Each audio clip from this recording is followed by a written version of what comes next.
Okay, so that's the lesson. Here are the steps. Again, X box. You write an X.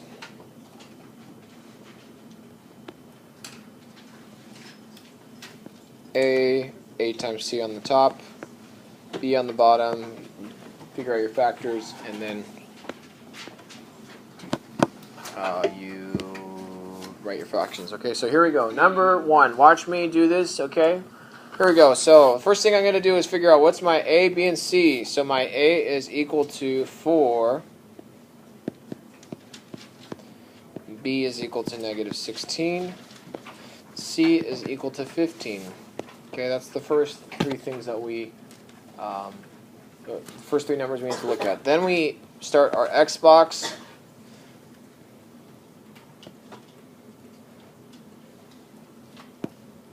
So we write our A in. So what do you notice about A today? What number was it usually yesterday?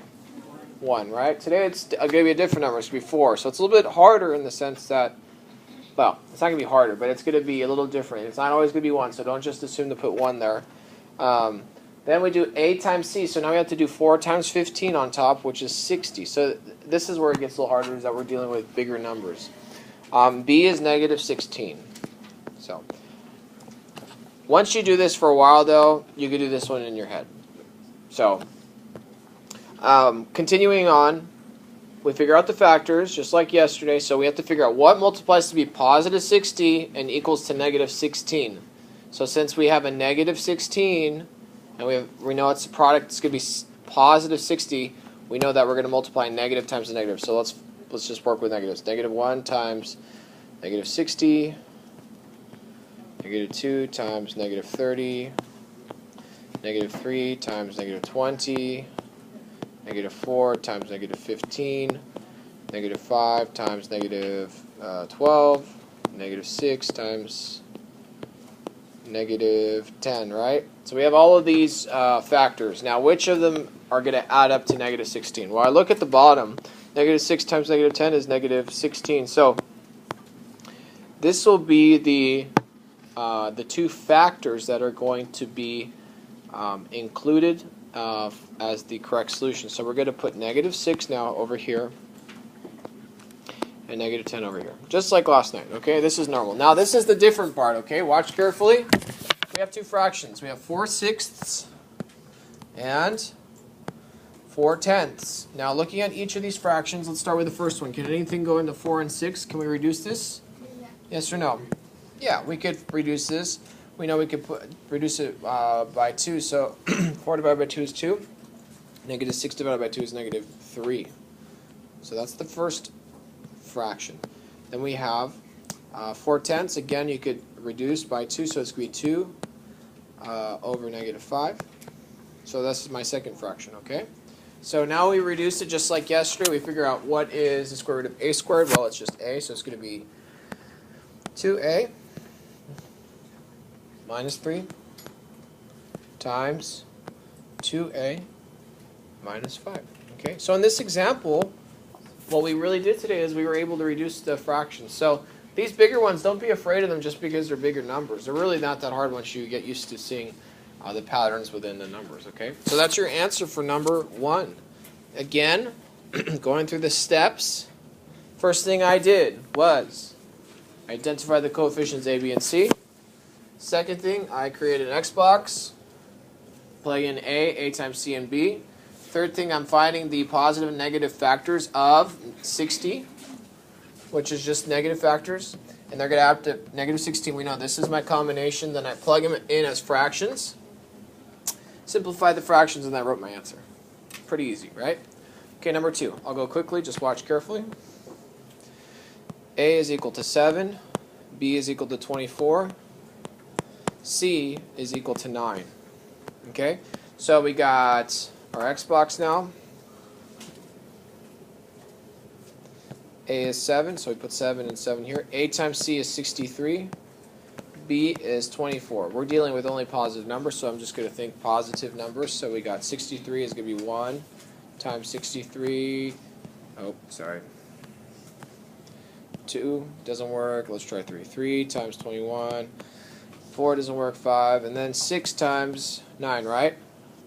Yep. 6 times 9 is 63. So now we add them together. We figure out, okay, this one is equal to 64. 3 times 21 is 24. 6 plus 9 is equal to 15. So which one is equal to B? Looks like it's right here, 24. So we got 3 and 21. So now I'm going to put in 3 here, 21 here. These are two fractions now. Looking at my first fraction, 7/3. Can I simplify 7/3? No, I can't. So we leave it alone. How about this one, 7 over 21? Yes. 7 goes into 7 once, and 7 goes into 21 3 times. So really my fraction should be 1/3 here. So now we just write our final answer as the following. We got square root of x squared is x, so it's going to be 7x plus 3. And we have 1x, or just x plus 3. And we're all done. Okay? We've just factored or broken them apart. So in this example, you see that the fraction, only one of the fractions needed to be reduced. Yesterday, nothing could have been reduced. That could be possible, or it could be one of them is reduced, or both of them could be reduced. It really depends on the problem, okay? So, again, the X box is only there to help you factor. It's just a tool. It's like a math tool that was created. I didn't make it up. I just saw someone do it, and I was like, that's really good. Because there's a different way to do it, or there are different ways to do it, but this is the easiest way to organize all your information, I think. Okay? So, any questions? All right, so 1s tell the 2s about number 1, 2s tell the 2s tell the 1s about number 2. Specifically focus this time when you're talking about the reduction of fractions and how it changes your answer. Ready, set, go. Number 3, I want you to turn to your neighbor on number 3 and tell them what is A, B, and C, and write it down. Shh. Students, tell your neighbor what A, B, and C are.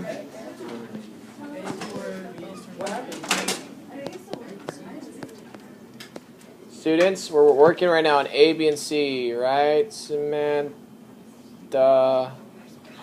Oh, okay.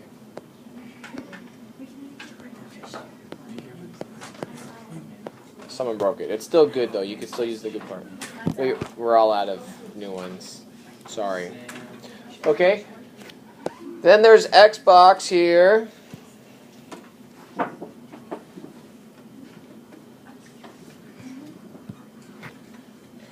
Okay, so what do we put here as for A this time? 4. What do you put for A times C? 60. 60, okay, good. What do we put in for B? -23. Okay, good. So now we know it's going to be equal to positive 60 and adds up to negative 23. So what kind of numbers should I deal with? Positive or negative numbers? Or both? Oh. No, just negative numbers, right? Because negative times negative is positive. So we're going to do negative 1 times negative 60. Negative 2 times negative 30. Negative 3 times negative 20. Negative 4 times negative 15. Negative 5 times negative 12. Negative 6 times negative 10. Okay. Now which of these adds up to negative 23? What pair does? Okay. Negative 3 and negative 20, right? We add these up, we get negative 23. Shh. So we're going to put in negative 3 and negative 20.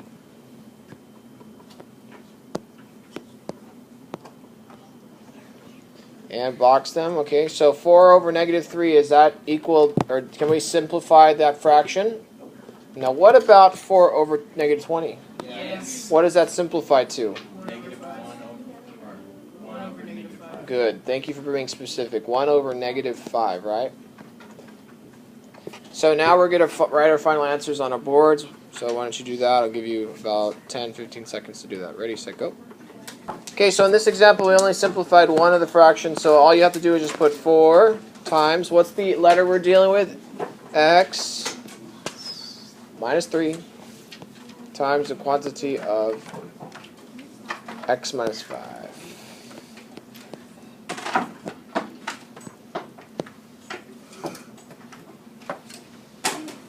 Okay? So that's for number 3. Let's go to number 4 now. Number 4. Number 4, again, turn to your neighbor and tell them what A, B, and C are. Ready, set, go. What's A? A is what? 5B. C? Shh. Yeah. Okay, so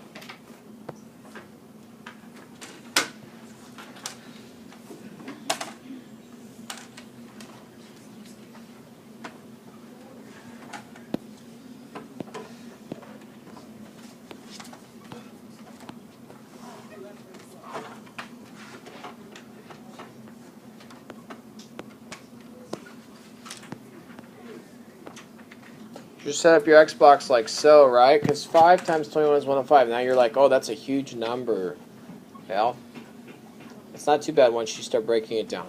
Again, we have a positive 105 and negative 38. So what kind of factor should I be writing? Negative or positive? Negative, right? So we have negative 1 times negative what? 105. 2. Does 2 go into 105? No, what about 3? Well, let's think about it. 105 divided by 3 is... Let's see if we can do that. Well, you just do a side problem. Just to be sure. Oh, yeah, it goes in. 3 times what is 105? 35. Okay, what about 4? Does 4 work? No, that doesn't work. 5? Yeah, 5 works. 5 times 21, because we just did that. What about 6? 6 doesn't work. 7. 7 works. Yeah, it's 7 times negative 15. 6? 6 work? No. I mean 8? 9? Nope. 10? Nope. Okay, so even now I could see that I have a combination. What are the two numbers that add up to negative 38? The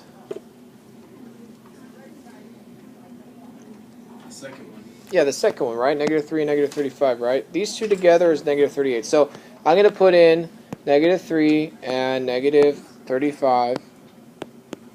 And now you kids are going to finish off the problem, okay? Ready, set, go. Finish off the problem. I finished the Xbox. You might have to reduce, but double check.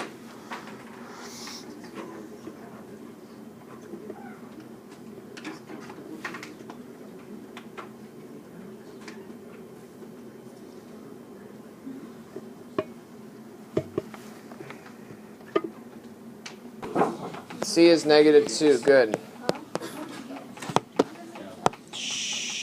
Okay, so work this one out, and when you get stuck, just let me know if you get stuck.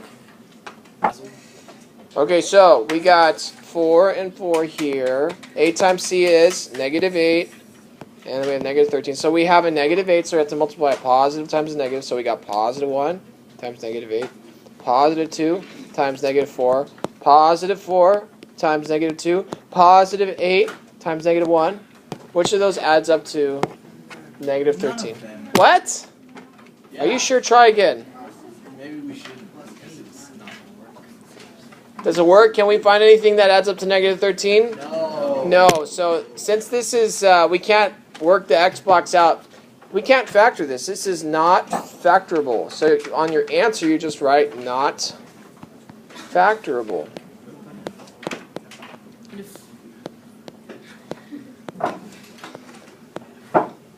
That's it. That would be your answer, non-factorable. Okay? So, please erase your boards. That concludes the lesson.